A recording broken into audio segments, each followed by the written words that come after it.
Welcome to the Performance Formula with Jody Martins. Walter, officially welcome to the Performance Formula podcast. It is really, really awesome having you. Yeah. Well, thank you for the invitation. It's a pleasure being here, and I look forward to adding some value to your audience. Oh, brilliant.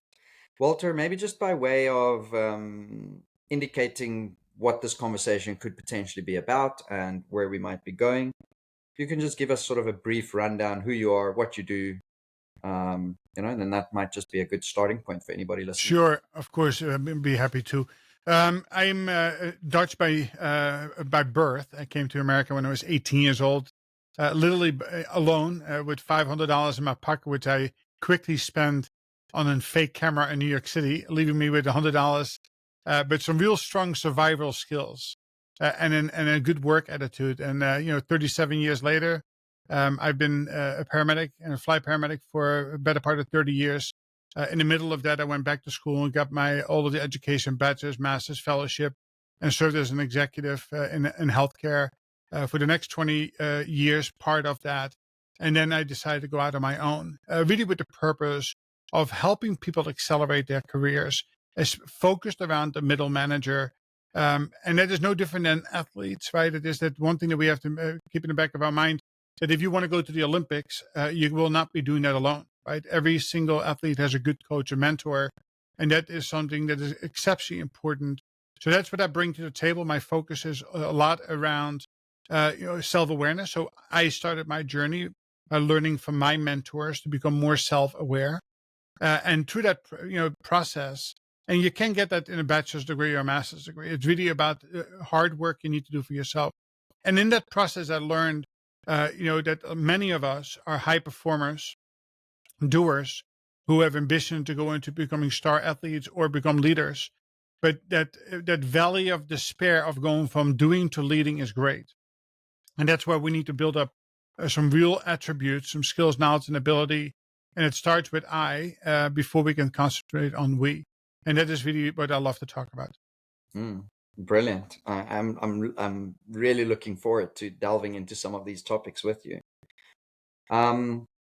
So I have a way to start the podcast, which I think is a nice sort of segue, and it allows every person the opportunity to share their thinking, right, on what it is that makes us successful at the end of the day. So if there was such a thing as a formula for performance, with all your knowledge, all your experience, everything you know and understand about life and performance and being at our best, what do you think we should consider in such a formula?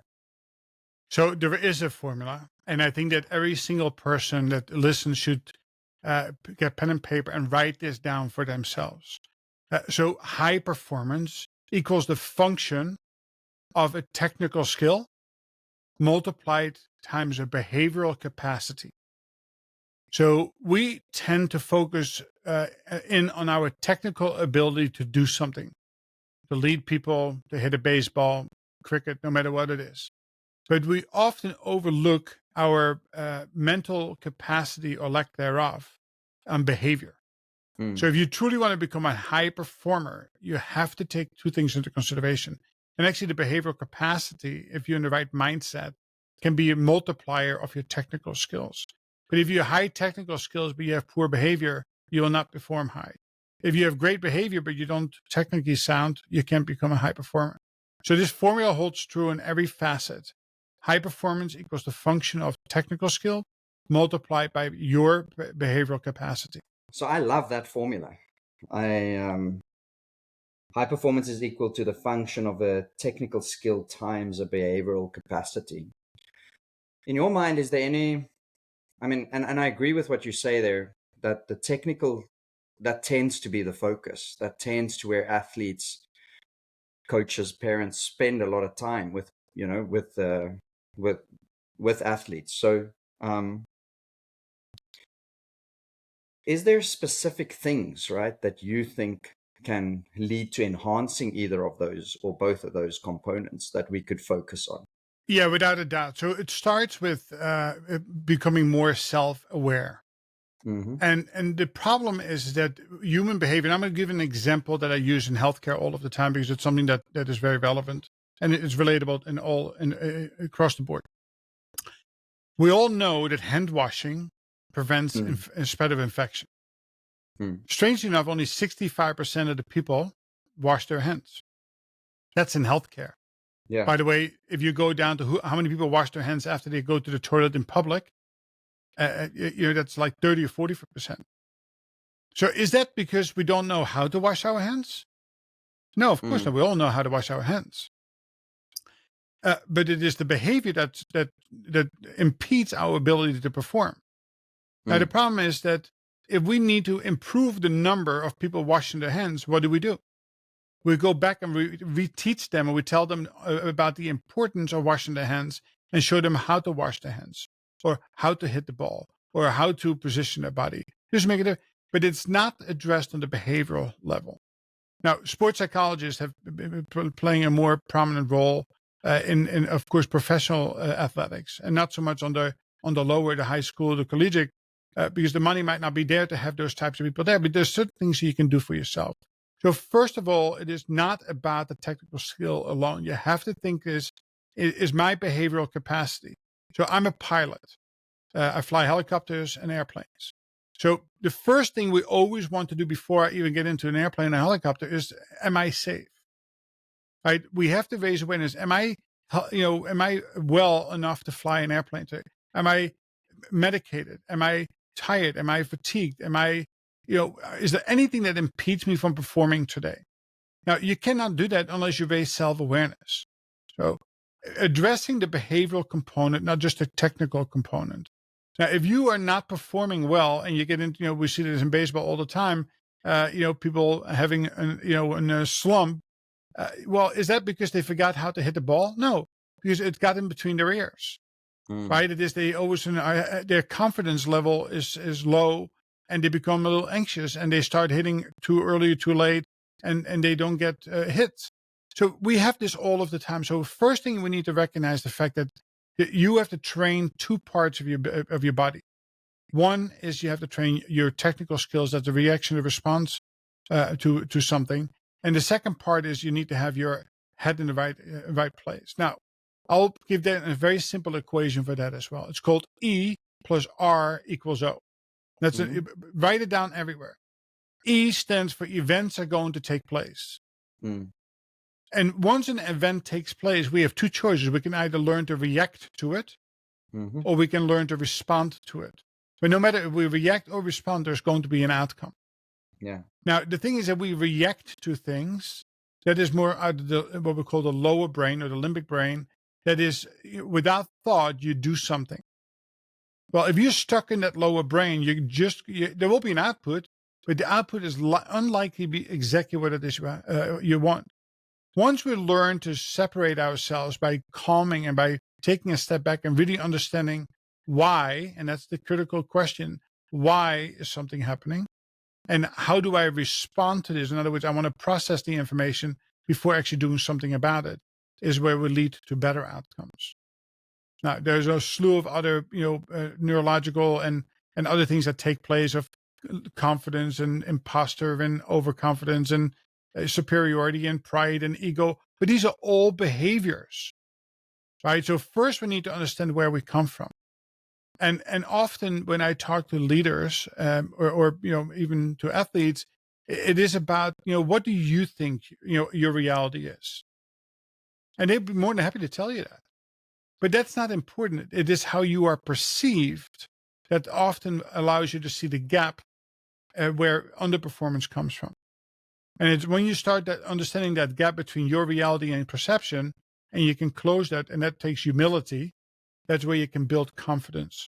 And once you have confidence, there are 5 attributes that you want to really think about in order to put yourself into a winning position. Means your EQ, your emotional intelligence, your self-awareness needs to rise. You need to know and deeply understand what is your superhuman power. Right? You can't be great at everything. There's often one thing that you're really, really good at, and that's what you need to leverage. Right? You need to think about this is not about I, but it's about we. Right? It's outward thinking, not inward thinking. It's about making sure you celebrate all successes, not just the big successes. And then there's a series of other things that go into play with that. Sure.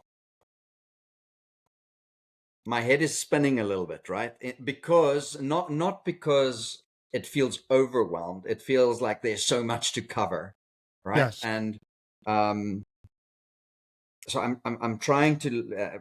I I can think break one it of down for you. no. So I've got a way where I want to go with it, and feel free if we need to go in a different direction, then I'm Sure. happy that you sort of guide the conversation, right? At the end of the day, that's the beauty of these conversations, is that it's your expertise that we're tapping into. This idea of self-awareness gets mentioned so much. 1 year on the podcast, two, whenever I look outside, other podcasts, other psychologists, other mental coaches, other life coaches, whatever. Like, what is that to you? What is self-awareness really? Because it's a word, sometimes we use these words and we just throw them about, become more aware. And then and everybody can say, become more aware, become more aware. But what is that really to you? If somebody becomes self-aware, what is that? So obviously, it's a soft skill, right? Not the hard skill. So I take it even slightly different. So in order for you to be the best at something, you need to have purpose and passion, right? So I usually say, listen, let's go back to connecting the 4 Ps. What is my true purpose and passion, and what are the peoples and processes that I want to work with? And this goes for an athlete or for a leader. It doesn't make a difference. Too often we see it that they are living somebody else's dream, right? But so the why and your self reflection, your self awareness needs to go back to the root. Is that I always ask the first question and develop the why. Why do you do what you do? And most people will tell you what they do and how they do it, but they don't quite understand why they do it. So it is going back to the very simple question of why, and that connecting that with your and validating that is truly your purpose and passion.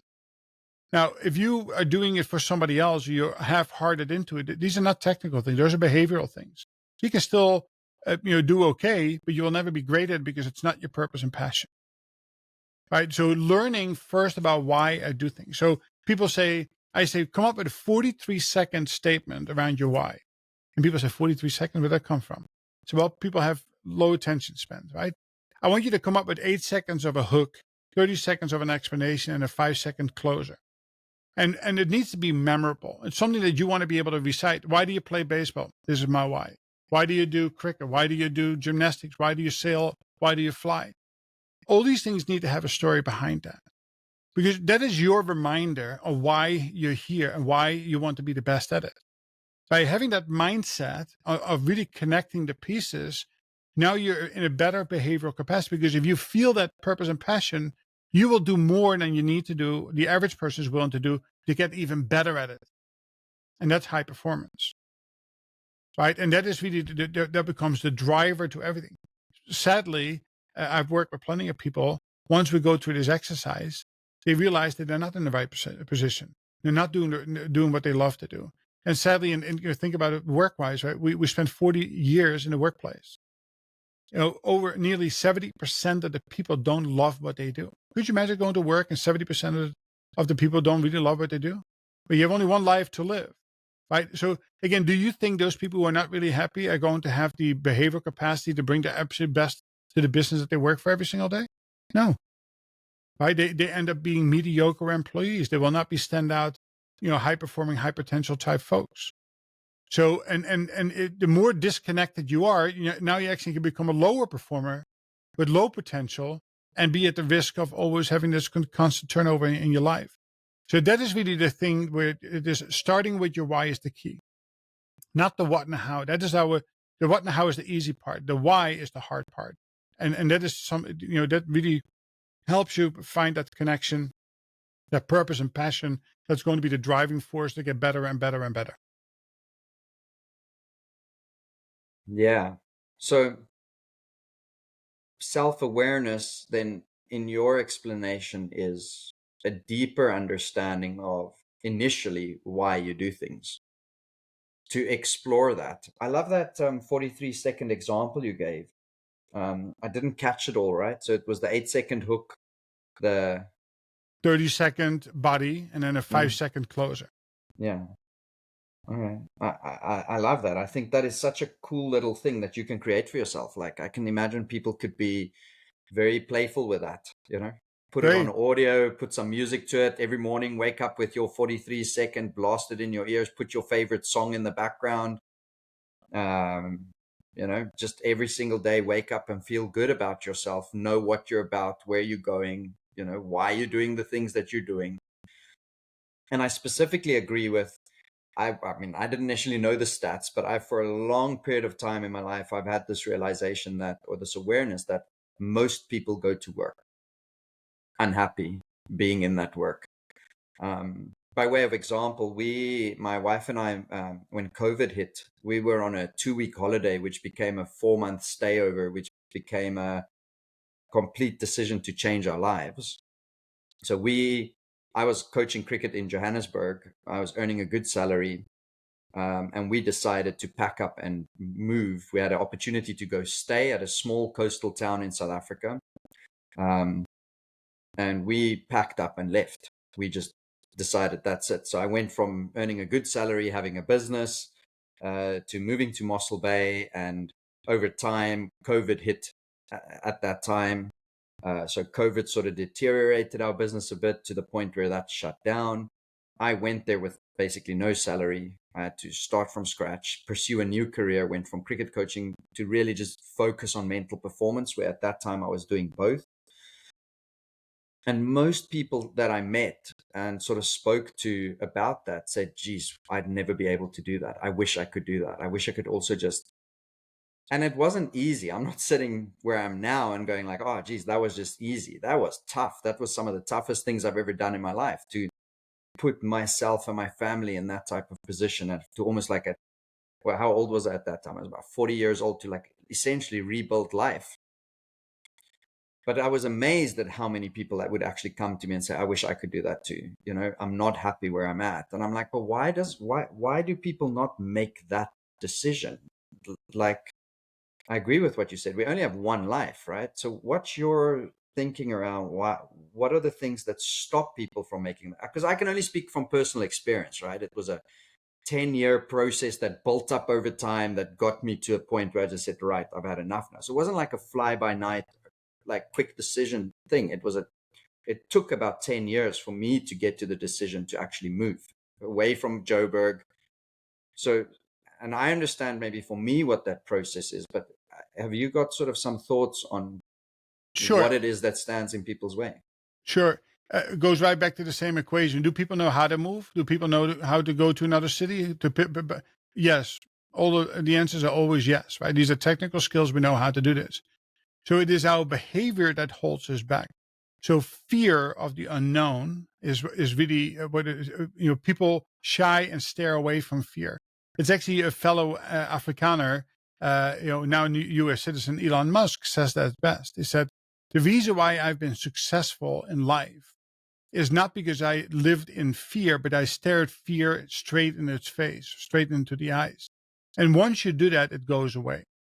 Now, of course, everything you do comes with a calculated risk, right? So I have made 3 pivots in my life. Each of those pivots were done because of financial reasons. I love being a paramedic. I love being a flight paramedic. I would have done it all my life without having to think about anything else. But I also had 5 kids to put to college.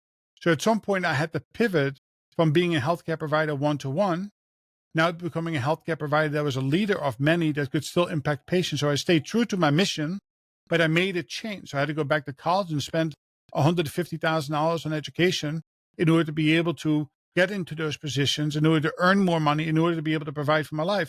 Well, that was a big pivot, and that is very, very scary.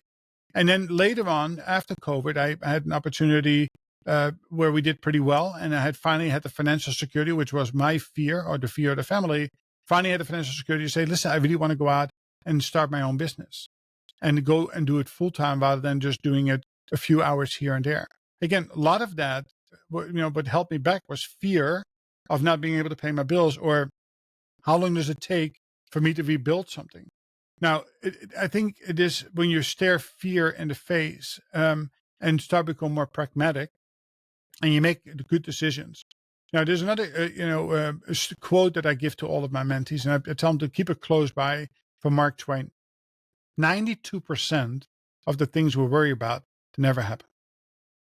By nature, our behavior is that we worry, right? Our negative brain occupies about 2/3 of the space in our noggin, in our head, and our positive only about 1/3. So if we want to fight that and want to build that as like a muscle, we need to do daily exercises to push away the negative and to promote your positive brain. Once you learn to do that effectively, then you can make those decisions where you can take a calculated risk. Now, you made a decision to go to the small town and start over, but you also knew that if it all fell apart, you likely could go back to doing what you do best, which was a cricket coach and getting a job and going back to what it might not be your first love anymore, right? So listen, we cannot be afraid of tough times if you want to pursue your true purpose and passion in life.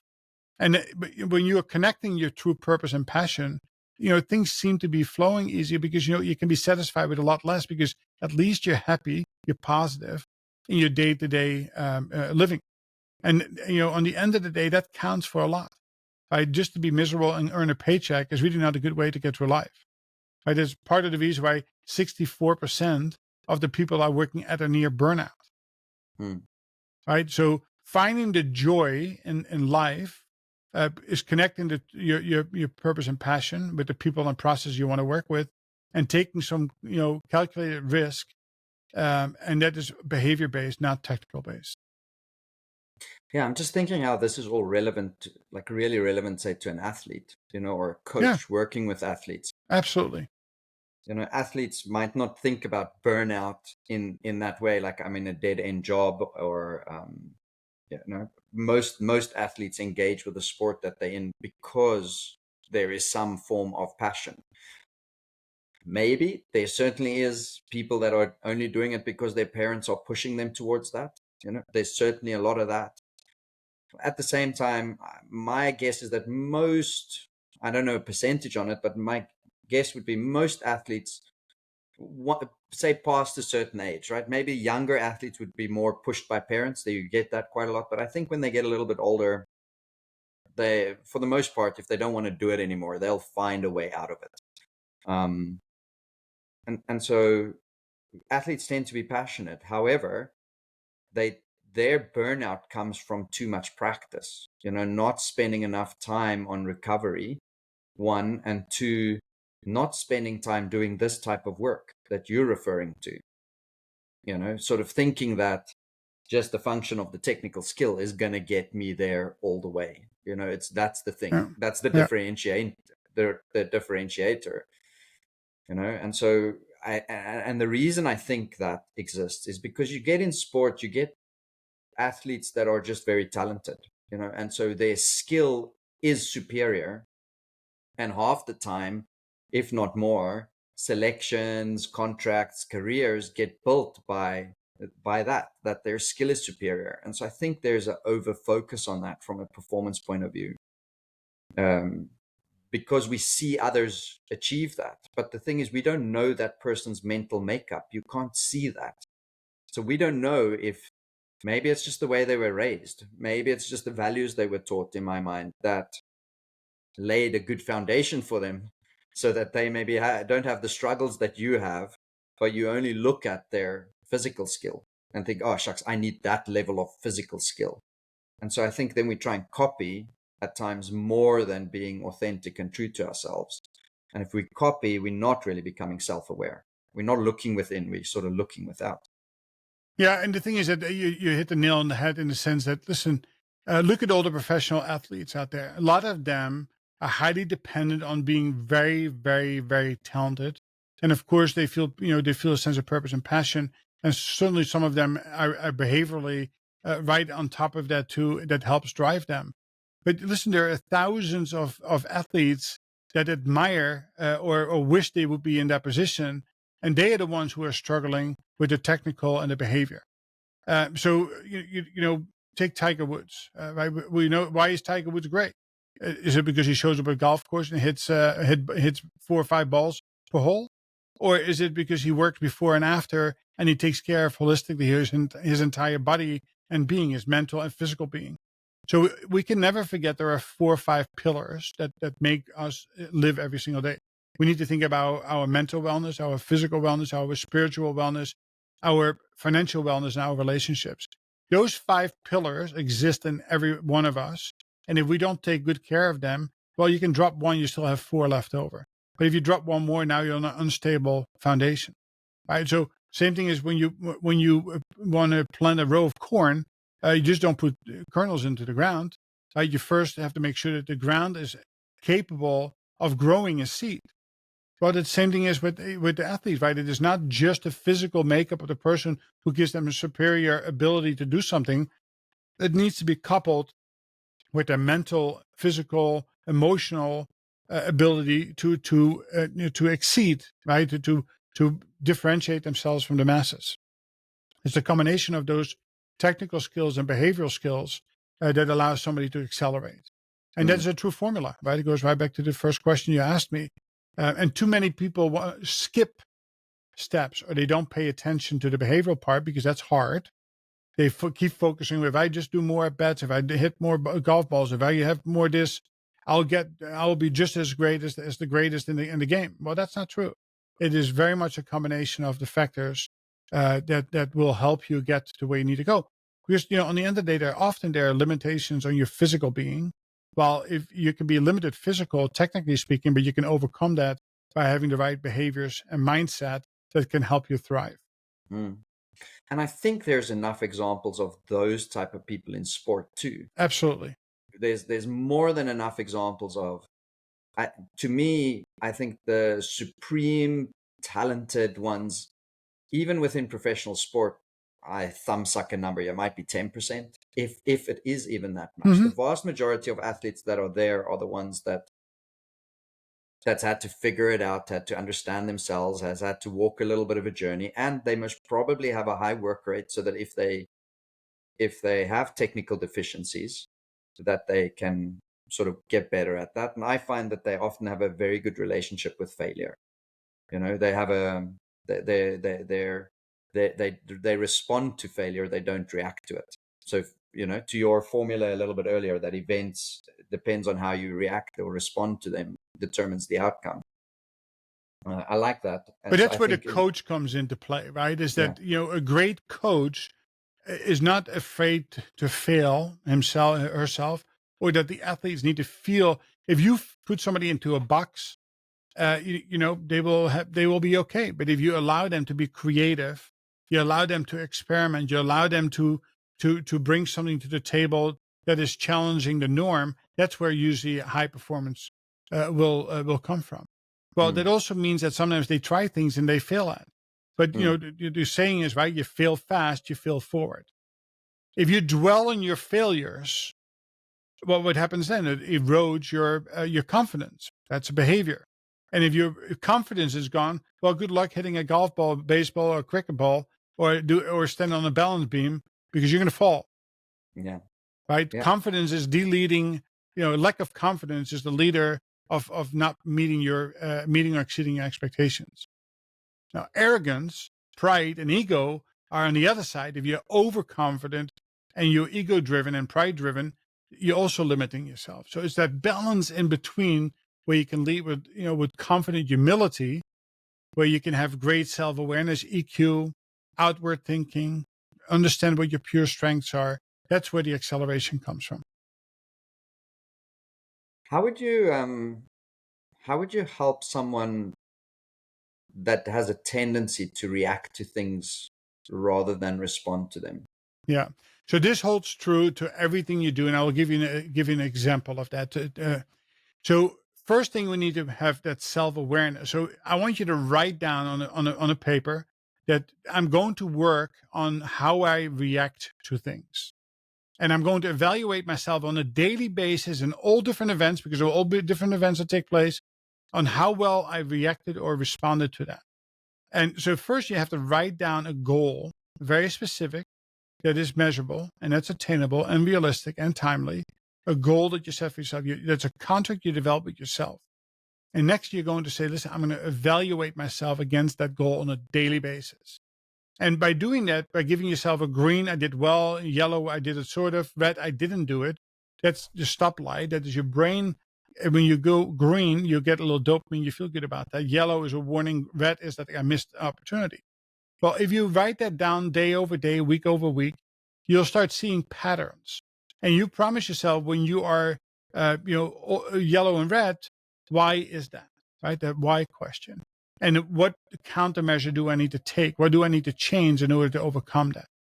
And if you see all green, then you can say, listen, do I need to elevate my performance expectation so I get more yellows and I can build myself up to the next level of performance?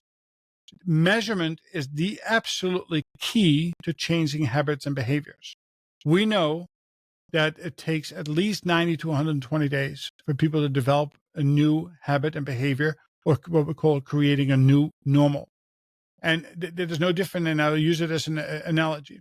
If I ask you right now to write with your dominant hand, and you say, oh, that feels normal and fine, it's natural, and you even have to think about it, all looks alike.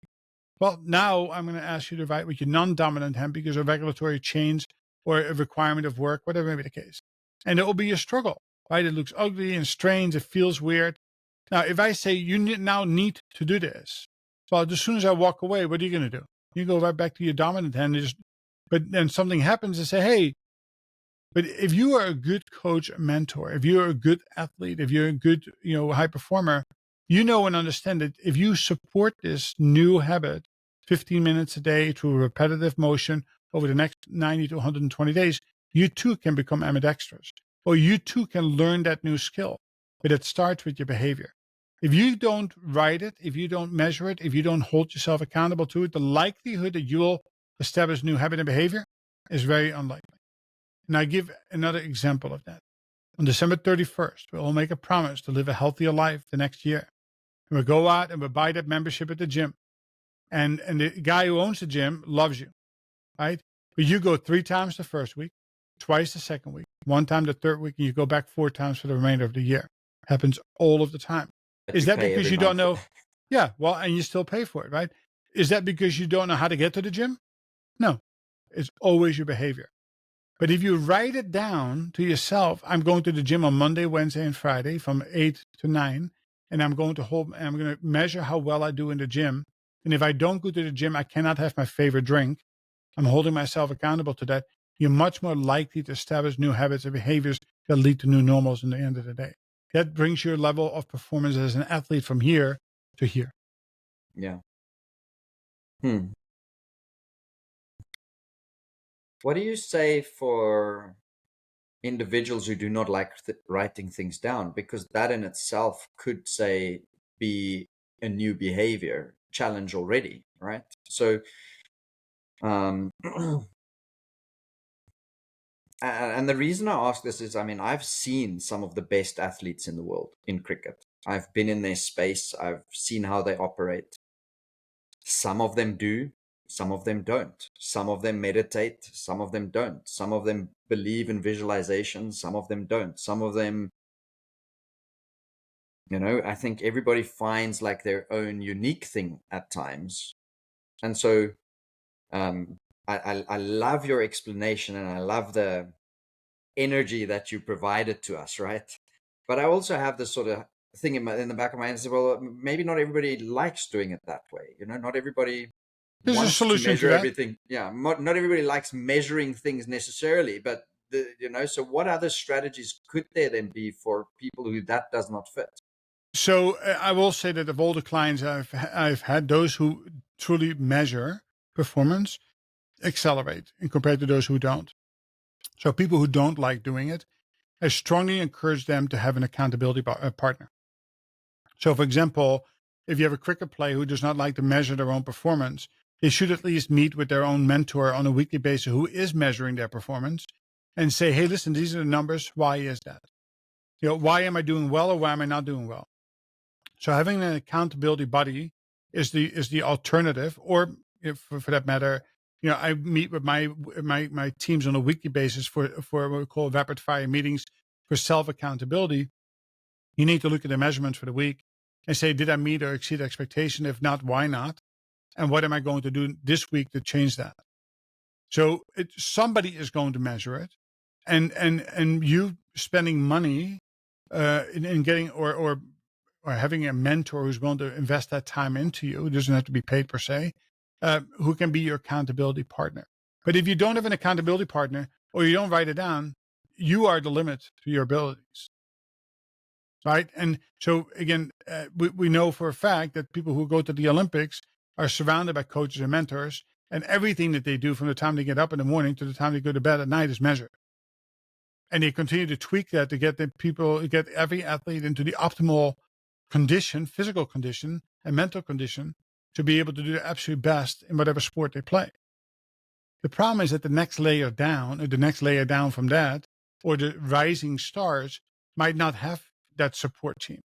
But that doesn't mean that you cannot attain that support team. So either you can do it yourself by start measuring your performance and holding yourself accountable on a day-to-day, week-to-week basis, or you find yourself an accountability partner who's willing to do that for you. Right. But doing it without, you go back to that top 1% who naturally are talented and are gifted, who will end up accelerating in sports or leadership.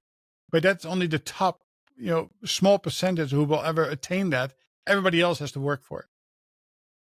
Yeah. Yeah.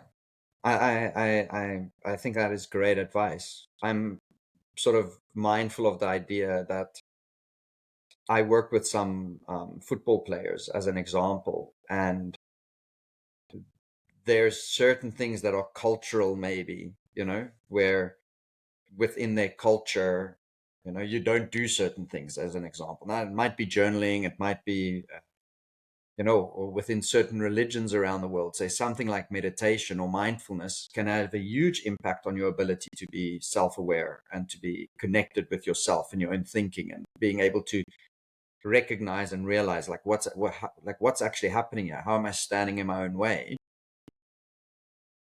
Yet, within a religion that is frowned upon. And so then people don't engage with that because, it's not the right thing to do within our religion. I also find that in some spiritual practices or religions or cultures around the world, they do things like that. And they often, I've worked with a couple of cricketers from India, and they meditate every day. Like, it's part of their spiritual practice, but they don't see the performance benefit from that. So there's like a disconnect between the two at times. And so I think what you're suggesting is that sometimes we might have to go against those things even. If we want to get the best out of ourselves, we have to step. It maybe refers to a little bit earlier that you spoke about people that push into the unknown or look in fear in the eyes. Like, I'm afraid of what my parents might think if I'm afraid of what my church or my synagogue or whatever might think if and so now I hold back on something that I think there's enough evidence out there that if you measure and if you're diligent with it, and maybe if you measure the right things, because I suppose we could also measure the wrong things. If we measure the right things, that you can accelerate and you can actually become quite good quite quickly. So yeah, I think that's great advice. So I'll tie that into two things that I do as exercises with everybody. So we have to understand that, if you ask the person, who sits in front of you, are you happy with your results? And clearly, if they're touching base with you, they're not happy with that, and they would like to improve that. Well, first thing, where do results come from? Well, we have to go back to birth, right? From age 0, birth, to about 6, 7 years old. Everything that you learn is told to you, right? You look at your brothers and sisters, you look at your mom and dad, your grandpa, grandma, the world around you. All of it is just taught to you. You just accept it. That's the culture we live in. Then, from 7 to 12, 13 years old, or even a little bit older, we're starting to experiment. We experience the world initially through the lens of what I've been taught, but now I'm starting to challenge that a little bit. Well, it is your culture and experience that lead to actions. Those actions lead to results. So if you're not happy with your results, and you want to go from R1 to R2, for example, you have to go back and gain new experience and take new actions in order to get new results. Well, that's a challenge, right? So that is something that you have to. It's a mindset. If you want to do that, you have to be willing to put the work in for that. And often people struggle with that, right? It is that thinking outside of the box is not normal to us, right? I use an exercise, a 9-dot exercise, where I ask people to connect all 9 dots with 4 straight lines, without crossing over any dot more than once, and people can't do it. And why is it? Because our brains are in a box. We are so used to having to coming up with solutions that we know. Well, the best solutions often lie outside of that box, and that's where measurement comes in. So, and what I mean with measurement is this, and you alluded to it a little bit. So, if I want to lose 20 pounds, well, I can say, okay, listen, I'm going to cut out 4 things. I'm going to drink more water. I'm going to eat more fiber. I'm going to reduce my carbs, and I take a diet pill. And then I stand on the scale every day, and it says, up a pound, down a pound, maybe 4 or 5 pounds down, maybe up a pound. But those are outcomes, right? It's like it doesn't change the world around me because I don't really know what it is that I did that caused the change in my weight itself. So we look at outcome metrics way too much. Outcomes are important, but what is far more important is the driver, right? So Y, the outcome is the function of X, is the function of a variable. But when we start mixing for weight loss, for example, if I'm going to cut out all carbs, fats, and drink more water, these are drivers, right? We all know that if you manipulate one, it likely has some sort of an effect. But if I do all 3 of them at the same time, which one had the effect that gave me the desired outcome? I don't know. Therefore, I need to do all 3 of them. Right? We need to learn to experiment instead, right? So if you want to change something, a technical and a behavior, and change one variable. And so now this week, I'm going to drink 10 glasses of water per day. I'm going to write that down as my promise to myself and hold myself accountable to that. And every day I go look at the scale and see if my weight goes up or down. Now, if the weight stays exactly the same, then obviously drinking water had no impact on the outcome. Therefore, I go back to drinking 4 or 5 glasses of water, which is my normal. Now, next week, I cut out my carbs. And now, since I dropped 5 pounds, hey, that is working. Let me stick with that. Right? Now, you can stick with that and you get the performance level out of it until it plateaus. And if you want to get even better than that, now you have to go to the next variable and see what else can I do to help, improve the outcome that I see. And that holds true in everything we do. Right? It is very simple. It's not the outcome that matters. It's the variable that causes the outcome that matters. And again, it's about self-awareness. We need to be very mindful of that. Right? So again, my technical skill can be superior, but if my behavior sucks, then the driver I need to change is my behavior. Right? And that is something that people need to often need a little bit of help with to understand. Yeah. Sure. I've loved this conversation so far. And I love all the little practical examples that you give and how you sort of weave that into to all sort of just keep reinforcing the simple idea that high performance is equal to the function of your technical skills times your behavioral capacity. If anybody is sort of listening to this and they feel like, geez, they want to take the first step of whatever it is that they want to, right? Maybe it's that cricketer that says, shucks, I need to get my performances better. Maybe it's the parent who thinks, geez, I must maybe,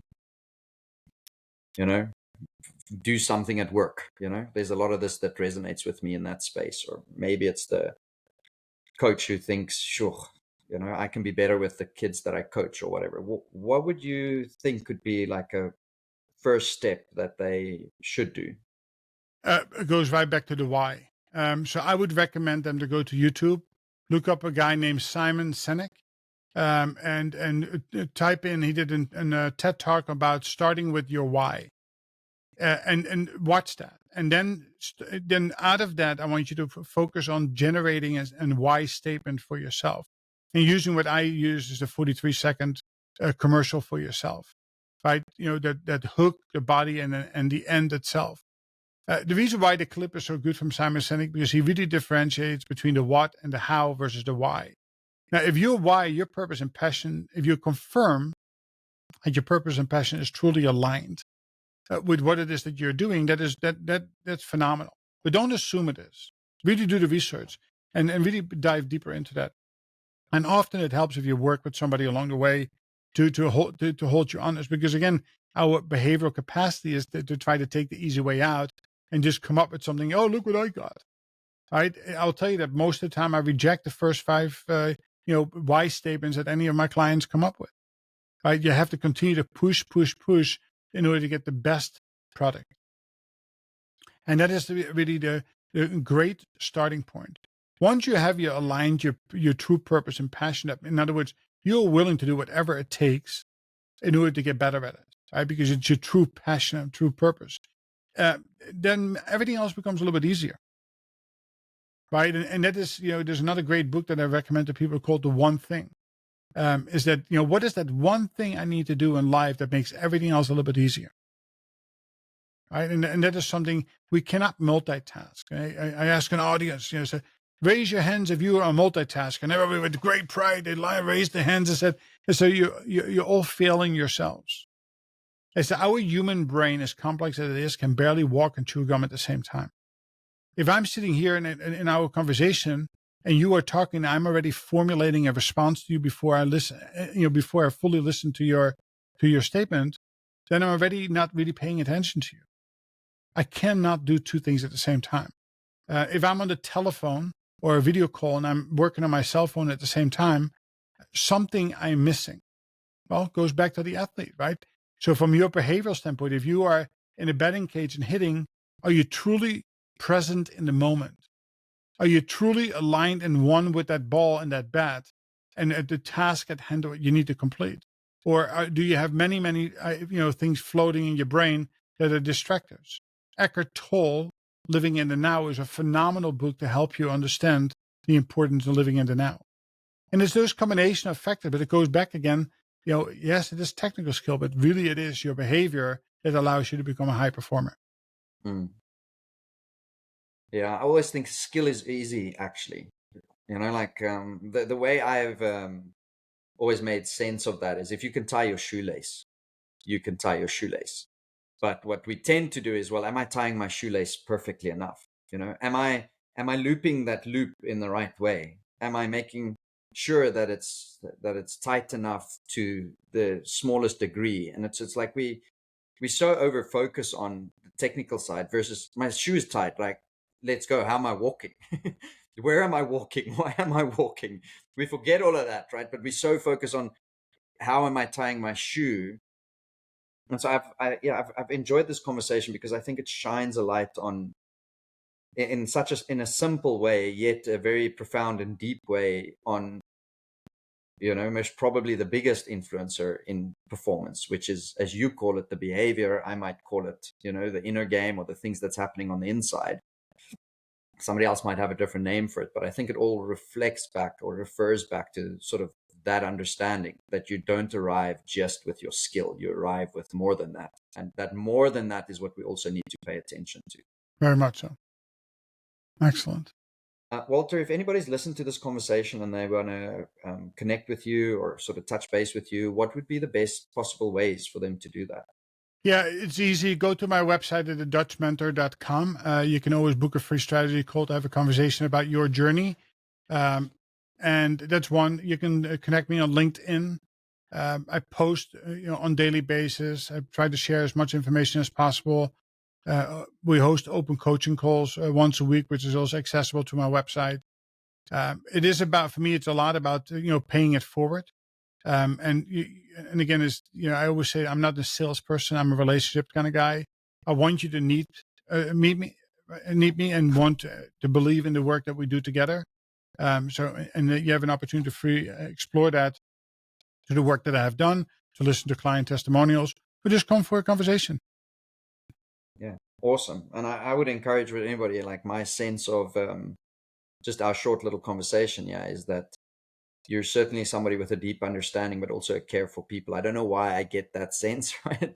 but I just get a sense that you're not sort of doing this just for yourself. There's a care. Yeah, there's a care, and there's a why. There's a deeper why that we've maybe not uncovered within this conversation. But I get a sense of that, right? And so certainly, if anybody's sort of listened to this and you're keen on taking a step up or a level up in some way in your life, then I think Walter is a person to reach out to, definitely. Thank you. It was Yeah, a great conversation. Truly enjoyed it. yeah. Thank you very much, and I hope you enjoy the rest of your day. I will try my very best. Enjoy your Cool. weekend. Talk to you soon. Yes. Cheers.